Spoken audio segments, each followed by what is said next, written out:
Hey everybody, it's PartyElite, and you know me from my own YouTube channel where I cover strategy games similar to Victoria 3 extensively.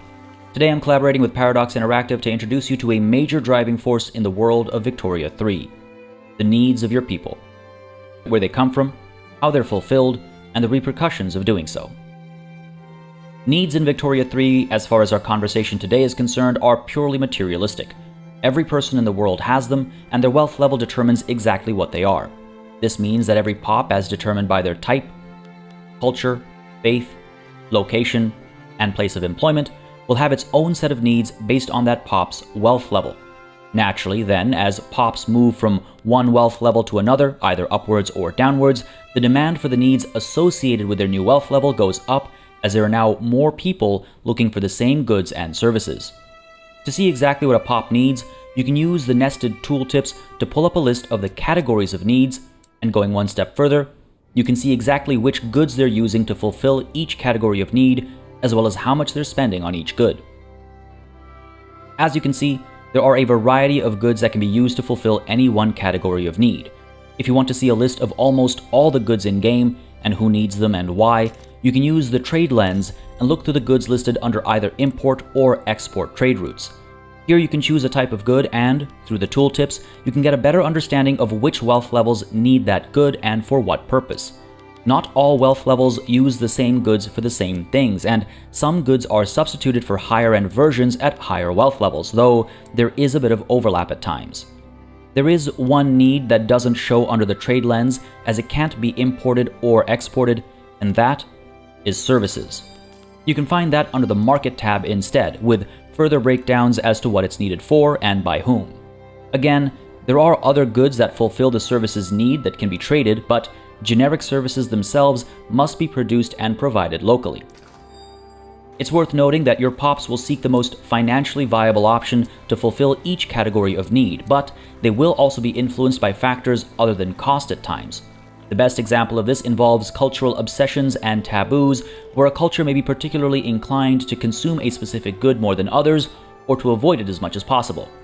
Under intoxicants, for example, any pop of Han culture will be obsessed with opium, and will be more likely to use opium as their intoxicant of choice, even if it's astronomically more expensive. By contrast, any pop belonging to the Muslim sects will try to minimize how much they use liquor as an intoxicant, regardless of how cheap it might be, because it's considered a taboo. This isn't to say consumption is entirely under the control of these obsessions and taboos. They will never be the only way to fulfill a need category, nor will they ever be completely avoided. But the spread of which goods are used to fulfill a need category will be affected, which will influence how you will want to adjust supply and demand to improve your people's lives and the affordability of their lifestyles. Market forces in Victoria 3 work as you'd expect. Whether due to obsessions, economic mobility of your pops, or starting conditions, if there's more demand for a product without enough supply, it will be more expensive. Adding a consumption tax to a certain good will make it even more expensive for your pops, though it will generate wealth for your treasury as well. Alternatively, whether due to taboos, a drop in wealth levels, or starting conditions, if there is less demand for a product with a huge surplus, it will become less expensive. And again, of course, removing a consumption tax on a good will also help reduce the cost for pops who purchase it. These price fluctuations don't stop pops from spending money for their needs, even if it means eating into their accumulated wealth and dropping in wealth levels as a result, slowly getting more and more radicalized, eventually turning their displeasure into violence. Depending on the type of society you're trying to build, you'll want to prevent these drops in wealth levels among your various pops, and so it's essential that you maintain or improve supply levels to meet demands. You can't let goods get too cheap either, though. That will hurt your GDP and rank, and it'll reduce the profitability of buildings in your nation, which means they won't actually be able to pay wages, ultimately destroying your economy. Adjusting supply can be done either internally, by changing production levels at home, or it can be done with the help of external forces, using trade.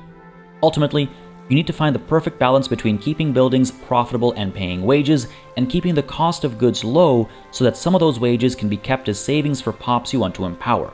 But which pops do you want to empower? Well, that's where interest groups come in, a topic we'll discuss in the next video. Make sure you subscribe to this channel so you get a notification when our next video releases, focusing on interest groups, discussing what they are, how you can use them to your advantage, and why you need to be careful about upsetting them.